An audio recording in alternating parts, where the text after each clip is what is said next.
So tonight I watched Andrea Arnold's 2011 version of Wuthering Heights. And it basically reminded me why I like Jane Eyre so much better. Like, I've read Jane Eyre like 5 times and seen every single film version of Jane Eyre. And they never quite get Jane Eyre right, but like a few of them come close. Wuthering Heights, on the other hand, I read once, didn't particularly like it when I read it.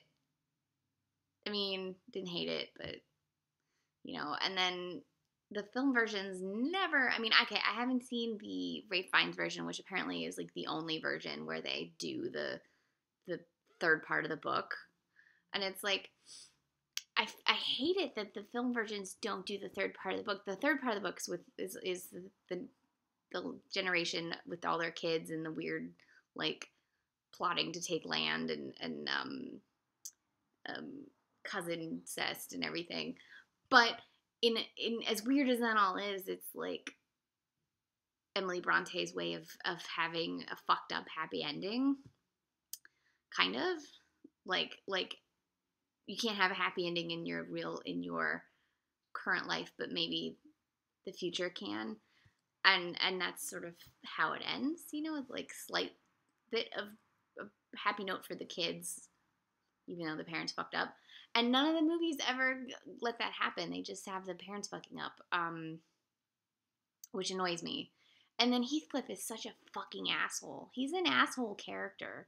Like, at least Mr. Rochester is a little charming. He's a bit of a jerk, but he's a charming jerk, and he has his reasons. Heathcliff is just an asshole. And he like, in the book, he kicks puppies. In this version, he hangs a puppy from its collar on a fence. It's horrible. And Kathy is horrible, and just everyone's horrible, and it's horrible people being horrible in a dark, depressing more. So that's how I feel about Wuthering Heights in general. Wuthering Heights in this version, it's just, I read one review that called it a bit of a slog, and that's sort of how I felt. I kind of just wanted it to end. And I really liked Fish Tank, which is the other Andrea Arnold film I've seen. I thought Fish Tank was great. This one, I was just like, ugh, through the whole movie. It looks really nice. The cinematography is beautiful. But I was just like, I don't like these characters. I don't care. I should care because it's Wuthering Heights, but I don't.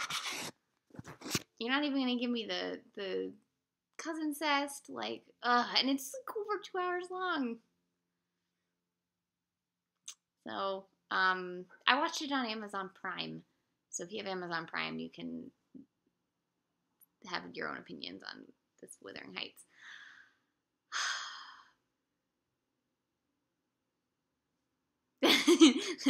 Prolonged sigh. That's my pull quote. What was I going to say? Yeah, I was on Facebook a lot, to be honest, because I was bored.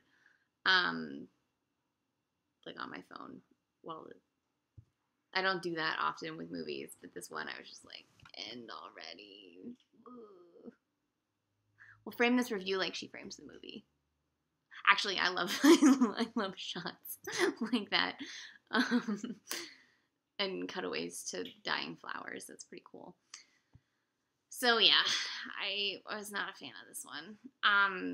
The guy playing Heathcliff though was really hot, so there's at least some eye candy, even if he is playing a puppy kicker jerk face. Yeah. So yes. Andrea Arnold's Wuthering Heights in 2011. Watch it on Amazon Prime. Oh, there's also like hunting and dead rabbits and things. So if you're like really like, and I think at one point they cut the throat on like a chicken or something. So if you're like squeamish with animal, like hunting kind of animal death stuff, it's gonna freak you out. And it really looks like they actually did hang the dogs, like on the dogs don't die when they hang them. They just like, it's like if you hang someone on a door. Not that we do that all the time, but you know what I mean? Like, they weren't choking or anything, but it looked like they really did that with the dogs, which freaks me out a little bit. Like, don't do that to puppies just for a movie.